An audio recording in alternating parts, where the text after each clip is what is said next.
வணக்கம் ஃப்ரெண்ட்ஸ், நம்ம இந்த வீடியோவில் பார்க்க போகிறது என்னன்னு பார்த்தீங்கன்னா சமச்சீர் புக்கில் இருக்கக்கூடிய குடிமையியல் டாபிக் தான் பார்த்துட்டு வரோம். So already 6th standard first டேர்மில் உள்ள ஃபஸ்ட்டு டாபிக் நேற்று பார்த்தோம். ஸோ அதோட தொடர்ச்சி தான் இது. ஸோ இதில் ஃபஸ்ட்டு டேர்மில் இருக்கக்கூடிய செகண்ட் லெசனான சமத்துவம் பெறுதல் அப்படிங்கிற டாபிக் வந்து பார்க்க போகிறோம். ஸோ இதே மாதிரி தொடர்ந்து அடுத்தடுத்து இதெல்லாம் பார்க்கலாம். இந்த டேர்மில் இந்த ரெண்டு, அதாவது ஃபஸ்ட்டு டேர்மில் இந்த 2 லெசன் மட்டும்தான். இந்த லெசனோட ஃபஸ்ட்டு டேர்ம் வந்து கம்ப்ளீட் ஆயிடும். ஸோ இதில் இருக்கக்கூடிய ஒன்லைனர்ஸ் பார்க்கலாம். ஃபர்ஸ்ட் பாரபட்சம் அப்படின்னா என்னன்னா, அதாவது மற்றவர்களை பற்றி எதிர்மறையான அல்லது தாழ்வான முறையில் கருதுவதான் பாரபட்சம். பாரபட்சம் பார்க்கறதுன்னு சொல்லுவாங்க இல்லையா, அது. அதாவது அவங்கள நெகட்டிவா பார்க்கறது, இல்லைன்னா அவங்கள நம்மளை விட அவங்க கீழே இருக்காங்க அப்படின்னு நினைச்சு பார்க்கறது தான் வந்து பாரபட்சம் சொல்றாங்க. அடுத்து மாறா கருத்து. மாறா கருத்து அப்படின்னா தவறான கண்ணோட்டம் அல்லது ஏதோ ஒன்றை பற்றிய தவறான கருத்து, அதுதான் வந்து மாறா கருத்து அப்படின்னு சொல்றாங்க. அடுத்து சமத்துவமின்மை அப்படின்னா என்னன்னா பாகுபாடு பார்க்கறது. ஒருத்தவங்க பெரியவங்க, ஒருத்தவங்க அவங்கள விட கம்மி அப்படிங்கிற மாதிரி பாகுபாடு பார்க்கறது தான் வந்து, பாகுபாடோடு நடத்துறது தான் சமத்துவம் இன்மை. அடுத்து தென்னாப்பிரிக்கால இருந்து இனவெறியை முடிவு கட்டியவர் யாருன்னு பார்த்தீங்கன்னா நமக்கு தெரியும், நெல்சன் மண்டேலா அவர். இவர் வந்து 27 வருஷம் ஜெயில் வாழ்க்கையை அனுபவிச்சு அதுக்கப்புறமா 1990 தான் வந்து விடுதலை பெற்றிருப்பாரு. ஸோ இவர் தான் வந்து என்ன, தென்னாப்பிரிக்கால நிலவி இருந்த இனவெறியை வந்து முடிவுக்கு கொண்டு வந்தவர். அடுத்து எந்த ஒரு குடிமகனுக்கும் எதிராக மதம், இனம், சாதி, பாலினம், பிறப்பிடம் என்ற அடிப்படையில் பாகுபாடு காட்டக்கூடாது. இது நம்மளோட இந்தியன் கான்ஸ்டியூஷன்லேயே சொல்லியிருக்காங்க. அது எந்த சட்டப்பிரிவு அப்படின்னா 15ல் 1. இந்திய அரசியலமைப்பு சட்டப்பிரிவு 15ல் 1 என்ன சொல்றாங்கன்னா, எந்த ஒரு குடிமகனுக்கும் எதிராகவோ மதம் சார்ந்தோ, இனம் சார்ந்தோ, சாதி சார்ந்தோ, பாலினம் சார்ந்து இல்லை பிறப்பிடம் சார்ந்து நம்மளை பாகுபாடு காட்டக்கூடாதுன்னு சொல்லி 15:1 சொல்லியிருக்கோம். அடுத்து வேதகால ஆரிய சமுதாயத்தில் நிலவிய வர்ண அமைப்பிலிருந்து என்ன முறை உருவாச்சு அப்படின்னா சாதி படிநிலைங்கிற முறை வந்து உருவாச்சு. ஸோ சாதி படிநிலை முறை எங்க உருவாயிருக்கு அப்படின்னு பார்த்தீங்கன்னா வேதகால ஆரிய சமுதாயத்துல.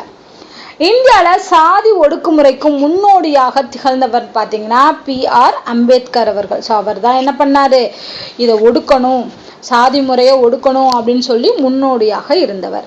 அடுத்து டாக்டர் PR அம்பேத்கரை வந்து பாபா சாஹேப் அப்படின்னு சொல்லி அழைக்கிறோம். ஸோ இவரோட டீட்டெயில் வந்து பாக்ஸ் கொஷனில் கொடுத்துருப்பாங்க. ஸோ அதான் இங்கே எழுதியிருக்கேன். 1915 வந்து MA பட்டம் வாங்கியிருப்பாரு. 1927 வந்து PhD முடிச்சிருப்பாரு. ஸோ PhDக்கான பட்டம் வாங்கியிருப்பாரு. இவரை நம்ம இந்திய அரசியலமைப்போட தந்தைன்னு சொல்கிறோம். அது மட்டும் இல்லாமல் அரசியலமைப்பு நிர்ணய சபையோட வரைவு குழு தலைவராக இருந்திருக்காரு. சுதந்திர இந்தியாவோட முதல் சட்ட அமைச்சராகவும் இருந்திருக்காரு. ஸோ இவர் வந்து 1990 இவருக்கு பாரத ரத்னா விருது கொடுத்தாங்க. அதுவும் இவர் இறந்த பிறகு தான் அவருக்கு பாரத ரத்னா விருது வழங்கப்பட்டுச்சு. ஸோ இது எல்லாமே டாக்டர் PR அம்பேத்கரோட டீட்டெயில்ஸ். அடுத்து இந்திய அரசியலமைப்போட 14வது பிரிவு என்ன சொல்லுது அப்படின்னா, ஒரு சட்டம்னு வந்துச்சுன்னா அது முன்னாடி எல்லாருமே சமம் தான். ஸோ சட்டத்திற்கு முன் அனைவரும் சமம் அப்படிங்கிறத நம்ம இந்திய அரசியலமைப்போட 14வது பிரிவில் சொல்லியிருக்காங்க.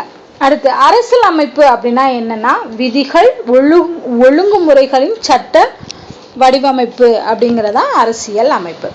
சமத்துவம் அப்படின்னா என்னன்னா தீண்டாமையை ஒரு குற்றமாக காண்பது. தீண்டாமையை ஒரு குற்றமாக காண்பது தான் சமத்துவம். இந்திய அரசியலமைப்போட பிரிவு 17 படி தீண்டாமை இந்தியாவில் ஒழிக்கப்பட்டிருக்கு. நம்ம இந்தியாவில் தீண்டாமை ஒழிக்கப்பட்டிருக்கு. எந்த சட்டத்தின் படி அப்படின்னு பார்த்தீங்கன்னா 17வது பிரிவின் படி தீண்டாமை இந்தியாவில் ஒழிக்கப்பட்டிருக்குன்னு சொல்றாங்க. அடுத்து பார்த்தோம், இதோட வந்து இம்பார்ட்டண்டாக இருக்கக்கூடிய டீட்டெயில்ஸ்லாம் பார்த்தாச்சு. அடுத்து இதில் வந்து இந்த மாதிரி பாக்ஸ் கொஸ்டின் கொடுத்துருப்பாங்க இல்லையா, ஸோ அதையும் நான் எடுத்திருக்கேன். இதில் எழுத்தறிவு விகிதம் கொடுத்துருக்காங்க. 2011 மக்கள் தொகை 11ஆம் ஆண்டு மக்கள் தொகை கணக்கெடுப்பின் படி எழுத்தறிவு விகிதம் எந்த மாவட்டத்தில் அதிகமாக இருக்குது, எந்த மாவட்டத்தில் கம்மியாக இருக்குது. நீங்கள் இந்த ஆர்டர் ஃபுல்லாக படிக்க முடியாது. அட்லீஸ்ட் ஃபஸ்ட்டு பிளேஸில் இருக்கிறது யாருங்கிறதையாவது தெரிஞ்சு வச்சுக்கோங்க. இப்போ மாவட்டத்தின் பெயர், அதாவது எழுத்தறிவு அதிகம் உள்ள மாவட்டம்னு கேட்டாங்கன்னா ஆப்வியஸாக கன்னியாகுமரி. அவங்க இப்போ வரைக்குமே கன்னியாகுமரி தான் வந்து எழுத்தறிவு விகிதத்தில் அதிகமாக இருக்குது. 92%. அடுத்து பார்த்தீங்கன்னா சென்னை, அடுத்து தூத்துக்குடி, அடுத்து நீலகிரி. கம்மியா இருக்கு கடைசியில் இருக்கிறது எதுன்னு பார்த்தீங்கன்னா தர்மபுரி, அதுக்கடுத்து வந்து அரியலூர், அடுத்து விழுப்புரம், கிருஷ்ணகிரி. ஸோ கம்மியா இருக்கிறது வந்து தர்மபுரி, அதிகமாக இருக்கிறது கன்னியாகுமரி. அதே இதில் பாலின விகிதத்தில் 2011 கணக்கெடுப்பின்படி, அதாவது பாலின விகிதம்னா என்னன்னா இவ்வளோ 1000 ஆண்களுக்கு எவ்வளோ பெண்கள் இருக்காங்க அப்படிங்கிற எண்ணிக்கையை வச்சு சொல்றதான் பாலினம். ஸோ பாலின விகிதம் வந்து எந்த மாவட்டத்தில் அதிகமாக இருக்குன்னா நீலகிரியில் அதிகமாக இருக்கு. ஓகேவா, 1041 பாலின விகிதம். அடுத்ததான் வந்து தஞ்சாவூர், அடுத்து நாகப்பட்டினம், அப்புறம் வந்து தூத்துக்குடி, திருநெல்வேலி. அதே இது கம்மியா இருக்கிறது தர்மபுரி.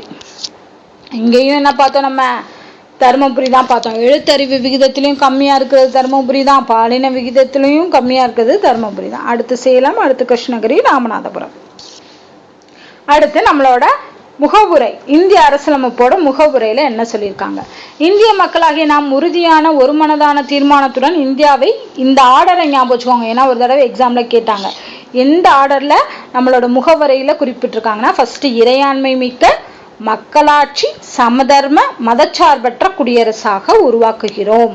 ஸோ இந்த ஆர்டர், அதாவது இறையாண்மை ஃபர்ஸ்ட், அடுத்து மக்களாட்சி, அடுத்து சமதர்மம், அடுத்துதான் மதச்சார்பற்ற குடியரசு. மேலும் இந்தியாவின் அனைத்து குடிமக்களுக்குமான வகையில் சமூக பொருளாதார மற்றும் அரசியல் நீதியையும் சுதந்திரமான முறையில் வெளிப்பாடு, நம்பிக்கை, விசுவாசம் மற்றும் வழிபாடு ஆகியவற்றுடன் தகுதி மற்றும் வாய்ப்புகளில் அனைவருக்கும் சமத்துவம், மக்களிடையே சகோதரத்துவம் மற்றும் தனிமனித மாண்பையும் வளர்ப்பதுடன் நாட்டின் ஒற்றுமை ஓங்கச் செய்வதற்கு அரசமைப்பு நிர்ணய சபையில் 1949 நவம்பர் 26ஆம் நாளில் ஏற்றுக்கொண்டு இயற்றி இந்த அரசியலமைப்பினை எங்களுக்காக நாங்களே அளிக்கின்றோம். ஸோ எப்போ ஏற்றுக்கொண்டோம் அப்படின்னு பார்த்தீங்கன்னா 1949 நவம்பர் 26.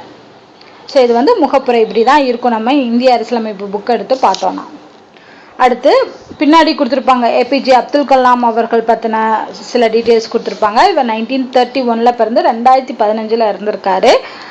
ஸோ அப்துல் கலாம் அவர்கள் பார்த்தீங்கன்னா டீட்டெயில் கொடுத்துருக்காங்க. அதில் அவுல் பக்கீர் ஜெயினுல் அப்தீன் அப்படிங்கிறது அவருடைய இயற்பெயர். இவர் ராமேஸ்வரத்தில் இருக்கக்கூடிய இஸ்லாமிய குடும்பத்தில் பிறந்திருக்காரு. இவர் வந்து நம்ம இந்தியாவோட 11வது குடியரசுத் தலைவராக பணியாற்றியிருக்காரு. இது ரொம்ப முக்கியம், கேட்பாங்க.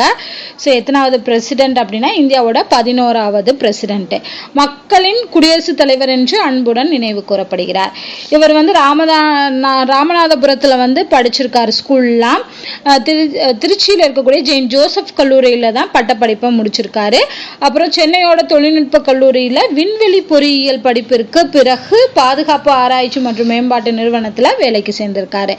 இளமை காலத்துல அப்துல் கலாமோட குடும்பம் ரொம்பவே வறுமையில இருந்திருக்காங்க. அவங்களுக்கு உதவி செய்யறதுக்காக செய்தித்தாள்கள்லாம் விற்பனை செஞ்சுதான் வந்து அப்துல் கலாம் அவர்கள் படிச்சிருக்காங்க. அது மட்டும் இல்லாமல் இவருக்கான பாரத ரத்னா விருது வந்து 1997 வந்து கொடுத்துருக்காங்க. ஸோ 1997 இவருக்கு பாரத ரத்னா விருது கிடைச்சிருக்கு. நிறைய நூல்களை எழுதியிருக்காரு. அதில் வந்து இந்தியா 2020 அப்படிங்கிற புக்கு, அக்னி சிறகுகள், எழுச்சி தீபங்கள், தி லூமினஸ் பார்க், மிஷன் இந்தியா, இது எல்லாமே அவருடைய முக்கியமான புகழ்பெற்ற புத்தகங்கள்னு சொல்லலாம்.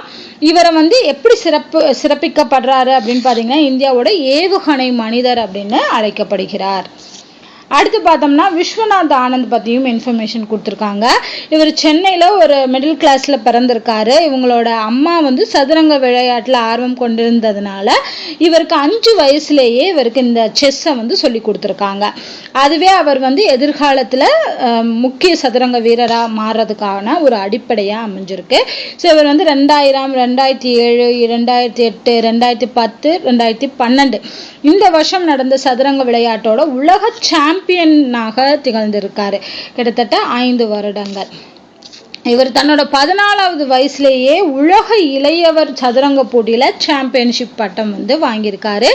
அப்புறம் இந்தியாவோட முதல் கிராண்ட் மாஸ்டரா எந்த வருஷம் வந்திருக்காருன்னு பார்த்தீங்கன்னா 1988 இந்தியாவோட முதல் கிராண்ட் மாஸ்டராக வந்திருக்காரு.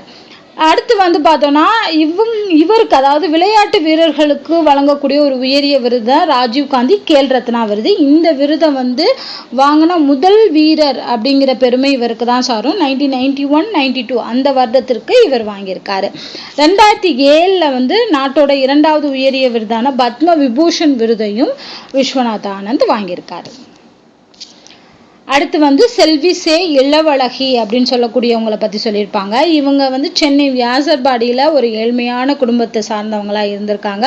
உங்கள் அப்பா வந்து ஒரு ஆட்டோ ஓட்டுநராக. 2008 பிரான்ஸில் நடந்த கேனஸ் நகரில் இருக்கக்கூடிய பாலைஸ் தேஸ் விழா போட்டியில் தன்னோட முதல் கேரம் சாம்பியன்ஷிப் பட்டத்தை வென்றிருக்காங்க. ஸோ இவங்க ஒரு கேரம் வீராங்கனை. அதே ஆண்டில் தேசிய கேரம் சாம்பியன்ஷிப் போட்டியில் முந்தைய உலக சாம்பியனான ரேஷ்மி குமாரியை தோற்கடிச்சும் இவங்க வெற்றி பெற்றிருக்காங்க. ஸோ இவங்களை பற்றின டீட்டெயிலும் கொடுத்துருக்காங்க. கடைசியாக பார்த்தோம்னா திரு மாரியப்பன் தங்கவேலு பேரா ஒலிம்பிக்ஸில் விளையாண்டு ஜெயிச்சவர். ஸோ இவர் வந்து தமிழ்நாட்டோட சேலம் மாவட்டத்தில் பிறந்து தாயார் தனிநபராக இருந்து தான் செங்கல் சூளையில் வேலை பார்த்து காய்கறி விற்பனை செய்து ஒரு நாளைக்கு வெறும் 100 ரூபாய் ஊதியத்தில் தான் இவரை வளர்த்துருக்காங்க. இவர் வந்து ஒரு விபத்தில் தான் தன்னோட வலது காலில் வந்து ஒரு பாதிப்பு ஏற்பட்டிருக்கு. அதனால வந்து அவரால் படிக்க முடியலை. அதுக்கப்புறம் வந்து அவர் 2016 நடந்த ரியோ பேரா ஒலிம்பிக்ஸ் ரியோவில் நடந்த பேரா ஒலிம்பிக்ஸில் உயரம் தாண்டுதல் T42 போட்டியில் வந்து 1.89 மீட்டருக்கு உயரம் தாண்டி தங்கப்பதக்கத்தை வின் பண்ணி கொடுத்தாரு. ஸோ அதனால் திரு மாரியப்பன் தங்கவேலுவை ஞாபகம் வச்சுக்கோங்க. ஸோ இதோட வந்து இந்த லெசன் வந்து முடிஞ்சு. இந்த லெசனோட 6th ஃபர்ஸ்ட் டேர்ம் வந்து நமக்கு கம்ப்ளீட்டாகவே முடிஞ்சிடும். இதோட வந்து 2 லெசன் 6th ஃபர்ஸ்ட் டேர்மில் பார்த்தாச்சு. அடுத்து நம்ம செகண்ட் டேர்ம்க்குரிய டாபிக்ஸ் பார்க்கலாம். ஸோ ஒன்லைனராக இருக்கிறதுனால ரொம்ப ஈஸியாக இருக்கும் உங்கள் எக்ஸாமுக்கு நீங்கள் வந்து ரிவைஸ் பண்ணுறதுக்கெல்லாம். ஸோ தொடர்ந்து பாருங்கள். ஸோ இந்த வீடியோ உங்களுக்கு பிடிச்சிருந்துச்சு அப்படின்னா லைக் பண்ணுங்கள், கமெண்ட் பண்ணுங்கள், ஷேர் பண்ணுங்கள் அண்ட் மறக்காமல் நம்ம சேனலை சப்ஸ்கிரைப் பண்ணுங்கள். நன்றி.